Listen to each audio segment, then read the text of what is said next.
As some parade. Oh, right. There's always something happening at the city square, the Plaza des Armas. Always something going on. Okay, Mark, next slide. I don't know what this parade was about, but it went on and on and on. Unbelievably colorful place. A lot of people in traditional dress are walking downtown with their llamas. That's so people like us will take pictures of them and give them money. But many people are in traditional dress like that anyhow. It's interesting how the native people have kept their language, their cultures, much more strongly and more evidently than here in Canada or the US. And they're so darn cute. I mean, look at those llamas. How can you not want your picture taken with those? Okay, next slide. Just I'm just setting the scene here. I'm just a tourism promoter for Cusco. Stayed in a hotel right downtown. You can walk to Inca ruins in about an hour up the hill, which is getting up to about 4,200 meters. So it's a good walk. There's wonderful street musicians and red tiled roofs, and it's really quite a colorful, seemingly very safe, easy to get around city, outdoor markets, all kinds of great food, street food. It was really, felt very at ease there. Next slide. That was the view from our window of that hotel. So pretty cool place. Spanish architecture going back centuries that's built on the foundations of the Inca buildings. The Incas were amazing stone workers, and their foundations, I mean, the Spaniards just built on top of it. And they're built kind of to be earthquake proof. The Spanish stuff falls down, but the Inca stuff stays. Next slide. And again, this is just, we took a walk up towards the ruins. We saw this elderly woman, and she is selling us cocoa leaves. Coca, what they make cocaine out of, but you just chew them to ward off the effects of altitude sickness. Notice her beautiful dog sitting behind her. Cusco is filled with, or all of Peru is filled with the most beautiful mutts everywhere. This woman looks elderly. We figured probably about the same age as Connie. But it's and yeah, I mean, she's dressed like so many grandmas in Cusco are dressed. We can get back to her at the end. We paid her 1 solé for a handful of coca leaves, and she gave us a smile, which was really nice. Okay, next slide. Yes, this was my segue into the dogs of Peru. Don't worry, we're going to get to paddling really, really soon. Peru is filled with the most beautiful, well-behaved, well-mannered, not one dog ever on a leash. They all behave themselves. They all get along. And I just wonder, we all spend so much money training our dogs, and they're also bad, and they all have to be kept on leashes. That's because they're socialized by dogs. And that's why they're so well behaved, because the dogs are out for walks with their dog buddies. Next slide. There's going to be a few dog pictures here. I'm just warning you, I like dogs. Look at those guys. Everywhere you go, there is nice dogs. Next picture, might be another dog. Yep, dog taking care of the, they're going to be selling, Peruvian crafts, and there's a dog there on the alert guarding everything. Next slide. Oh, police dogs. Police have dogs.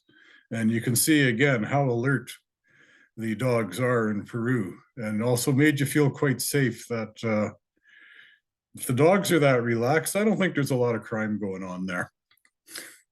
Those are tourist police in the green jackets, which I'm not quite sure what it means. They carry sticks, but not guns, which is also a good sign. Next slide. Gonna be another dog. Oh, two dogs.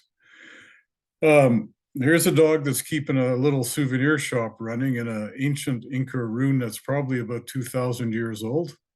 It's actually pre-Inca. Uh, um, and there is the ugliest dog in creation, a Peruvian hairless dog. The only crabby dog we met, and can you blame it for being crabby if you look like that? The trouble with Zoom presentations is, did anybody laugh at that? I don't know. Oh well, I'll assume somebody did. Maybe a smile. Next slide. And not to mention beautiful, beautiful, beautiful, beautiful children. And everybody seemed, dogs and people, quite healthy. People tend to be a bit overweight, so yeah, people are getting plenty to eat. Great food in Peru. They take great pride in their food. Some of the best restaurants in the world are in Peru. And if you have to make reservations like years in advance. Next slide. So we're off. We're finally on our way. So why the heck are we doing this?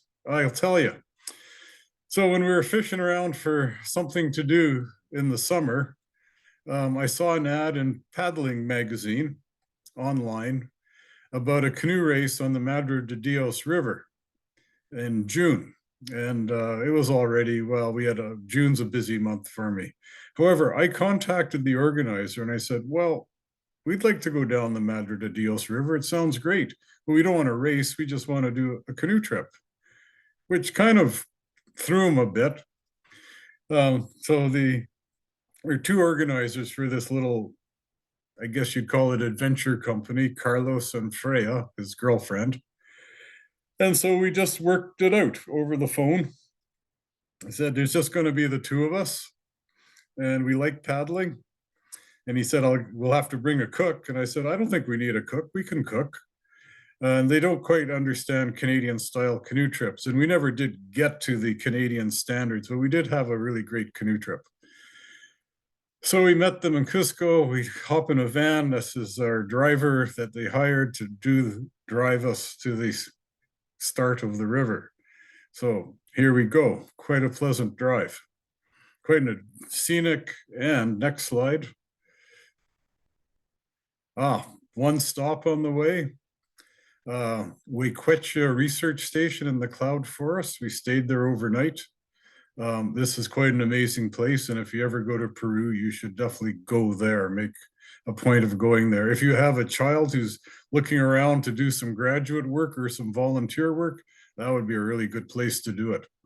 They're mostly focused on the Andean bear, spectacle bear, which is getting quite rare, and that's one place you can find them. Anyhow, so we got kind of toured around there like tourists by some of the researchers, saw lots of orchids, did not see any bears, saw a lot of birds, and it was just a very pleasant interlude for the drive. And then we carried on. Next slide.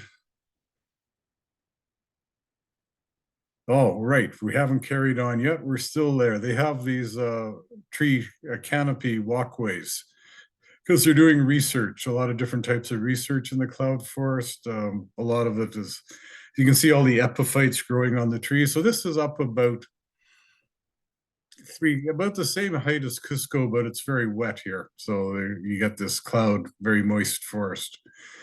So that was all very cool. But yes, back to on the road, we have to get to the start of this canoe trip. Next slide, Mark. Yes. Well, we thought. So this is what happens on this road all the time, are landslides. Take a look at that digger up in the upper left. I would not want life insurance on the driver there. Anyhow, there are several landslides that block the roads. And this is just travel in Peru. It is a very active country, and the roads are going right along the sides of the mountains. There's a cliff on your left and a cliff on your right, cliff above you, cliff below you. And sometimes the cars coming the other way. There's very little traffic, but there's mining going on and pickup trucks coming way too fast. So it was an exciting drive. Our driver was a very skillful and patient driver. We were very happy about that. Next slide. Oh, I'm going to introduce you to our expedition team because I'm going to call this an expedition because it was pretty complicated. So this is Carlos. Carlos is the owner of this company called Amazon Canoe Challenge. They run this race on the Madre De Dios River as a fundraiser for indigenous communities that live along the river. Carlos is a very adventurous guy. He's from Spain, so he speaks Spanish very well. He speaks English very well. Probably several other languages that I don't know. Anyhow, and he's done all sorts of crazy things like leading motorcycle tours and sailing races down the east coast of Africa, and it is quite crazy life that this young guy has led. So he runs this company with, next slide, his girlfriend Freya, who's from New Zealand, and they met in Morocco, where he was leading some out horseback riding expedition into wherever you do that, not Morocco, Mongolia. And Freya was traveling to the Middle East by train across Asia. They're very adventurous people, quite yeah. So anyhow, she did not come on the trip with us. She just came to the put in, but she had, business to attend to. So next slide. There is my wife, Connie. She's definitely an expedition member. And our guide, our naturalist guide, Jonathan. Jonathan spoke no English, but he knew the names of every bird that you saw in English. And his mission was to pretty well identify every bird we saw, plus teach Connie to speak Spanish, which he did quite well. And one more expedition member, as we were there at the river at the put-in, up comes a motor canoe roaring up the river, piloted by this guy, Huda. Huda it comes from a small community downstream that we stayed at. Huda has grown up in the jungle. Huda's the guy you want to have with you when things go wrong. Huda's the guy who can make things go right. He can live in the jungle with a machete and nothing else, and you'd be just fine. Hudo was a fabulous canoe man and just a fabulous jungle person. He was a really cool guy. So that was our expedition team. So as you see, there are two canoes, although we wanted just one. We have this canoe, this dugout with planks added, that Jonathan, Connie, and I would paddle, and then Carlos and Huda would sort of zip around ahead in their motor canoe, because the river's big enough you can take a motor canoe, although it's quite shallow. But with Huda, you can take a motor canoe up and down the river with a little help from paddles and poles. So 21 feet long, probably weighs about, I don't know, 2,000 pounds. It's a heavy boat. Anyhow, that was our beast to paddle. Next slide. Yeah, beautiful the put in was. The waterfalls coming in, and here goes the river. It's kind of green colored. It's a bit of a mountain river here because coming out of the Andes. Look at those paddles. They probably weigh about 10 pounds. Like, we got real muscles using those paddles. 10-pound paddles, 2,000-pound canoe. Man, but things, it was, you got used to it surprisingly quickly. Next slide. And there's minor rapids, nothing too scary. We started off with Jonathan in the stern because he didn't know if we could paddle or not, but we soon switched to me in the stern so Jonathan could spot the birds, and we stuck him in the front most of the time, and Connie and I took turns in the stern. Next slide. So in addition, we shared our river with lots of wildlife. That is well, you can't really say, okay, people are guessing. Somebody probably said jaguar, you'd be right. Anyhow, is a big cat. And who else did we see? Next slide. Oh, really odd looking footprint, eh? Three, kind of almost looks like a bird, 3 toes, but it is not a bird. It is a mammal. It is a capybara. the largest rodent in the world. And we saw many of these large rodents. And we'll get to those. Who else did we see in the mud? Next slide, Mark. Ah, there's a good one. Mark, get your pointer out. This is a superimposed footprint. So if you take you can see one toe, two toes, three toes. If you go down from there, down, down, down, second toe, down again, third toe, that's the taper track. And then he's just got his back feet superimposed on that. Another three-toed track. This is a taper, like in the little inset picture, a big 500-pound pig-like animal that we saw the tracks of them everywhere. We actually never did see one, but we saw their tracks even close to the end of the trip where there's lots of communities. We still would see taper tracks. Okay, next slide. So one day's paddling took us to a community called Shintuyu. And here we are in Shintuyu, and now we never quite knew what to expect. And I began to see why Huda and Carlos would go ahead in the motor canoe, because they would kind of go ahead, stop at the community and kind of tell them, you got tourists coming, because we were kind of the first tourists to come to these communities. Lots of contact with Europeans starting 400 or 500 years ago with the Spanish missionaries, of course, gold miners, illegal cocaine farmers, illegal loggers, all kinds of contact with Europeans, or at least Western civilization, but not tourists.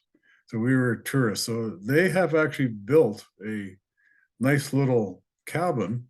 You can see this sign says checkout 10 a.m., which I can't figure out how they kind of got that idea. Somebody had been to a hotel in Cusco or Lima or something and saw something like that. Anyhow, it was quite comfortable. Mosquito netting. We checked it carefully for like poisonous snakes and large spiders, because I always distrust permanent places of habitation in the jungle. Who else are you sharing it with? I always feel much more comfortable plopping a tent in the middle of where no one has ever slept before. It should be safer there, but this was fine. It was, there was hot pools in the community, natural hot springs, lots of critters. You can see a few insects there. That these are the critters we shared the cabin with. Nothing serious. And we had quite an introduction to the indigenous people here. Next slide. So we're introduced to the chief, or the head man, this fellow called Walter, really good looking, muscular guy. And he painted me up with a similar pigment to what he has on himself. But his main comment was, I was so hairy, he called me, he didn't speak any English, except he said, monkey man. Because of all my hairy shoulders, which I felt quite embarrassed. He told us story of his people, how they came to be there. Of course, it's a very familiar story to us, you know, displacement, exploitation. It's a terrible story. His grandfather lives with him there, who we met, Julio. Julio remembers when he met his first white person. And Julio was sort of considered like a historic site in Peru because of his knowledge. He's a knowledge keeper. Anyhow, next slide. They really went a little overboard, I thought, with the there's dressing me up like as if I were one of them, but they're practicing, I think. Anyhow, they kept insisting that we take this home, but you cannot take feathers out of Peru to North America, because there are certain acts of trading in wildlife that I did not want to get arrested for. We did take the arrows. We took the feathers off them when they weren't looking, and we did smuggle the arrows home. I said, I'll put my own, because they taught us how you attach the arrows to make it spiral and fly true. I wasn't very good at it. Next slide. So The next community, a couple of days down the river, is a community called Shipitieri, which had about 12 families live there. And similar situation, we camped in the community. We stayed there a few days. This was for us really a big highlight of the trip, because these people really welcomed us into their community, in a kind of a wonderful way. Starting with the kids, the adults were quite reserved, but the kids were, painting us up and trying to teach us how to the alphabet in Spanish, and they thought we were so stupid. And the dogs liked us, so and then the adults would eventually warm up. Um, Next slide. So here, this is a very traditional community. This is locally woven material that it's sort of plants, sort of similar to cotton. Um, they speak some Spanish. When between Huda, who comes from here, and Carlos, we could get, translated from their language to kind of a pidgin Spanish to English. Anyhow, uh, yeah, so you can sort of see they wear traditional clothes, but Crocs on their feet. Crocs are very practical footwear. The stripes on the Kuzma is what they call that. When women go horizontal, on men they go vertical, and it takes them. We were made to understand months to make a robe like that. They're quite beautiful and quite a heavy cotton. And without asking, we were given woven gifts, not robes, but much smaller gifts, like a wallet, a purse, things like that, which was very, very touching. We also brought gifts for them. The old couple, Mateo is Huda's father, that's his wife. Roosevelt, who's the best hunter in the community, and Herman in the pink Kuzma. And Herman is kind of being groomed as a future community leader, and he's been to school in Cusco, so he speaks Spanish well. And you kind of see how well, how things work. Banana trees all over the place, yucca plants. It's a very, very, they're very self-sufficient. Next slide. And the kid, with a little contrast here. So there's Veronica, who she and Connie kind of became sisters very quickly. And there's Veronica's sister on the other side of me, not wearing traditional clothes, wearing tight jeans and a fancy blouse, ribbons in her hair. You just kind of see they're sisters. I think there's probably only a couple of years apart. One is kind of looking outward, and one is very traditional. And the kids just wear like what kids wear here, t-shirts and shorts. You can see how long the pigment is lasting on me. You can also see how useful it is if you're trying to stalk an animal, how it breaks up your outline very, very well in the dappled shadow jungle. Next slide. Oh, just a few of the activities. They taught us how to shoot arrows. The kids are just kids. The kids painted us up with this orange paint that they said is sunscreen, so we wouldn't sunburn. Thank you, children. But one thing that happened, next slide.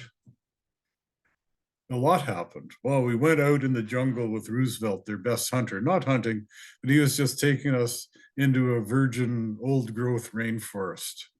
And the day was probably about 42 degrees. It was like being in a sauna all day. I barely survived that walk. There wasn't a scrap of me that wasn't soaking wet with sweat, not one square millimeter. Next slide.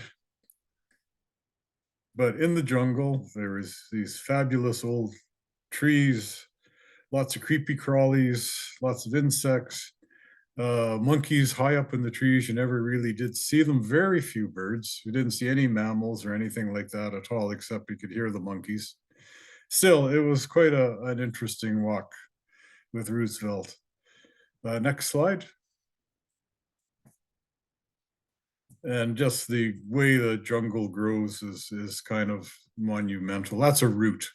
That's like a buttress of a big fig tree that has just done a funny thing to make sort of a wood sculpture. Like that's really tall. That's about 6 feet tall, that lump of wood there. The tree would be maybe 150 feet tall. Next slide. So one thing we were told when we paddled, when Connie and I paddled into the village, people noted, we were told, that we can paddle and that we were the first Europeans, first white people they'd seen who can actually paddle. These people are very much river people. They can paddle. And so they challenged us to a canoe race. So, of course, a canoe race. Yes, we're up to the challenge. So, Herman and Veronica, who both are being groomed to be future leaders, and both have been to school in Cusco, and they set up a race course on down a sort of a dead end channel of the river. And in the evening, off we went on a race.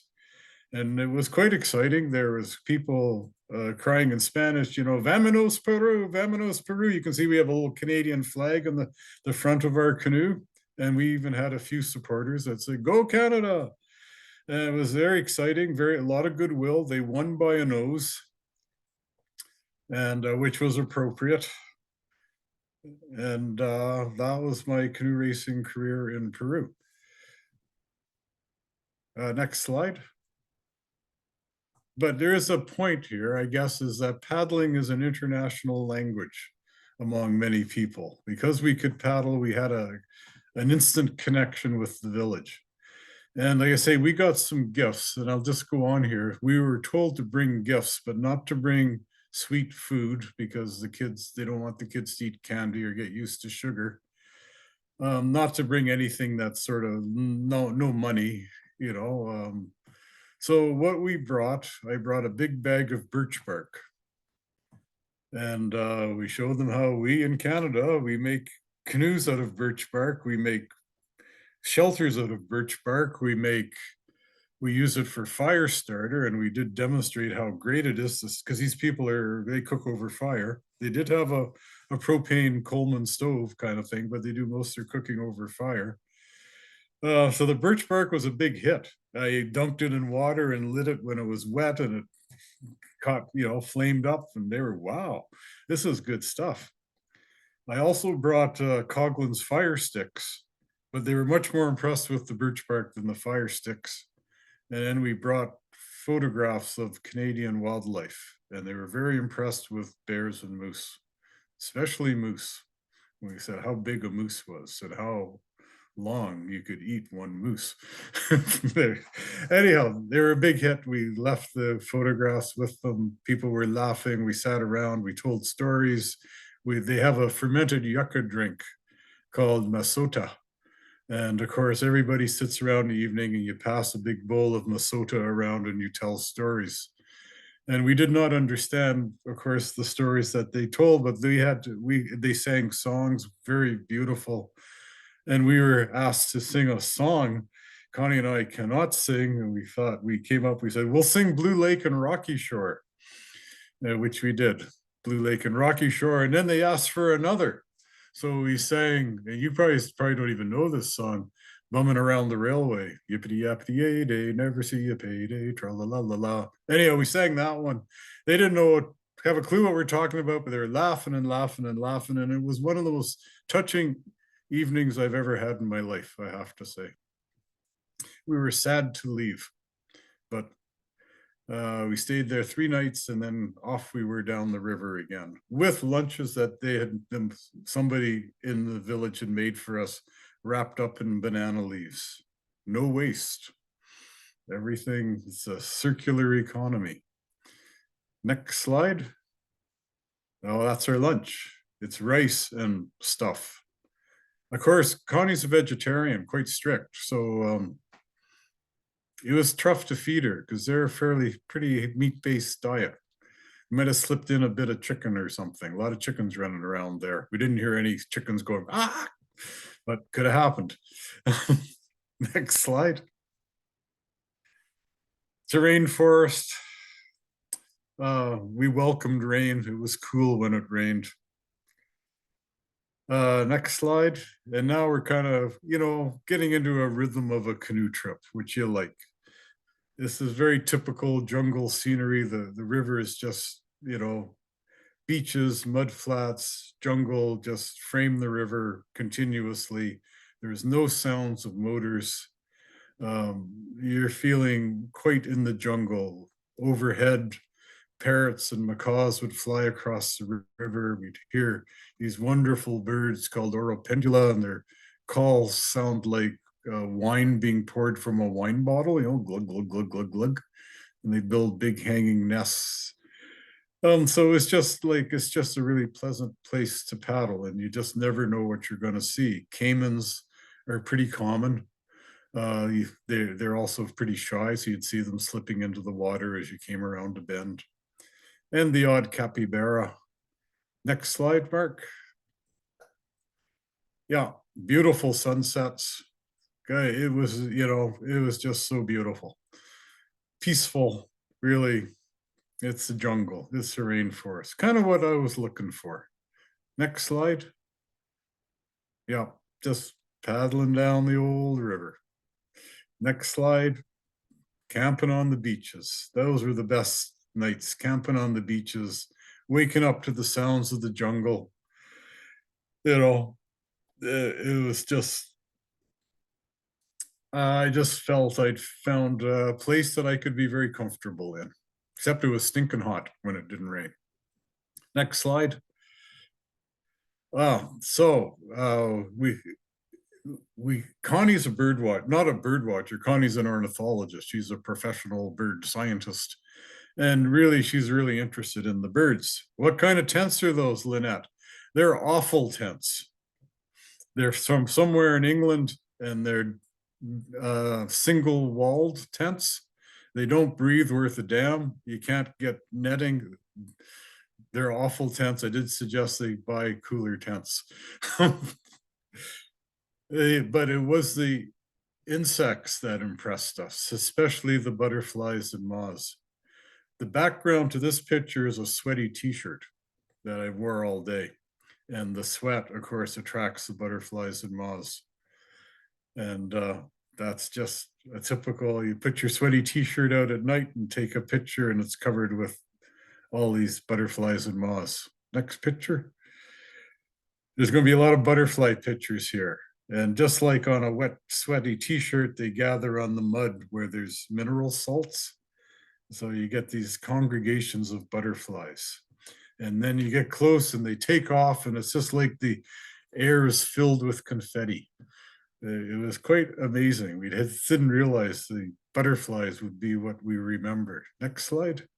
It's going to be butterflies, more butterflies. They tend to group in species a bit. Next slide, we'll just go through the butterflies. Everywhere you look, there's butterflies. I guess Connie has stinky shoes, so butterflies. Two of them, different one up there. Next slide, more butterflies. And the next slide, different mud, different butterflies. You can see how mud is very red for some reason, iron oxide, I guess. And lots of little creepy crawlies, not so little. They're actually quite large creepy crawlies, but nothing. I don't know. I walk in the jungle is way safer than a walk in the woods around here that are filled with Lyme disease carrying ticks and stuff. I felt much safer in the jungle. Yes, there's dengue fever. There's mosquitoes that carry various parasites. We didn't get bit that often. There's sandflies, and they carry their own parasites, like no-see-ums. In the evenings, they would come out for a short period of time, and you'd have to cover up a bit. But I kind of felt walking a jungle, yeah, pretty easy place to live, except it's hot. Next slide. Oh, but we had to get to the birds. So we did get some birds, but birds you found usually where there was a bit of civilization and someone you can see stuck an apple there to attract birds. I can't remember the name of that bird. It's some kind of, I would call it a red, orange breasted oriole, but I'm making that up. There's many, many beautiful birds. I wasn't really equipped for bird photography. I didn't have a real long lens with me, so I took advantage when I could. Next slide. You're going to get some bird pictures. Whoa, look at this guy. Male and female hummingbird. The male upper right with the long tail feathers, and that's the female who perched right in front of me. Absolutely beautiful. Hummingbirds, if you have a, yeah, and not, you don't see them walking through the jungle, but if they're at a community or something and someone's put out some food, they're around. Next slide. Ah, Watson. Yes, these guys are pretty common. They're big. They're sort of almost wild turkey sized. Um, hang around wetlands. They're pretty obvious. They don't care if you come close to them. Next slide. Some little flycatcher, a bold little guy, so I got close to him. Next slide. Who we got here? Geez, I can't remember the name of that guy, but I just remember that the background is a shrub that's in purple red flowers, so it made this beautiful red background. Next slide. Max, the speaker note says it's a chestnut-breasted mountain finch. Thank you. Chestnut-breasted mountain finch. That sounds right. You can come up with the names if you have the notes there, Mark, that I can't remember. Connie would know them all. Next slide. Not too many birds. Oh, and that's the end of the birds. Except we're going to have some more birds. Anyhow, off we're continuing down the river. As you say, it's just like a canoe trip with a rhythm, and off we go. Next slide. Yes, those are the nests in the upper right, or the oripendula, that were very common birds. They're big, biggish birds. They're big, like bigger than a blue jay, smaller than a crow, kind of, and they're very pretty. And they make those hanging nests. They live in colonies. They make that really great, perfect jungle sound. Next slide. And finally, we're coming to a little bit of civilization. This is the community of Boca Manu. This is where the Manu River comes in. And I looked on the map of that Manu River because it just meanders off into looks like the deepest of jungles. And I so wanted to go up that river. However, a lot of what you see on a map is a bit of an illusion these days, because there is no river that goes into what we would call wilderness. You just go between disturbances. The oil guys are in there exploring and pumping. The illegal loggers are in there. The gold miners are up there. You go in between disturbances. Boca Manu was a place right out of Joseph Conrad. Heart of darkness, couple of little stores, a couple of shacks. We could resupply there. We're starting to get a bit of river traffic. I'm not sure what it's from, but the gold mines aren't too far downstream, you'll see. There are a couple of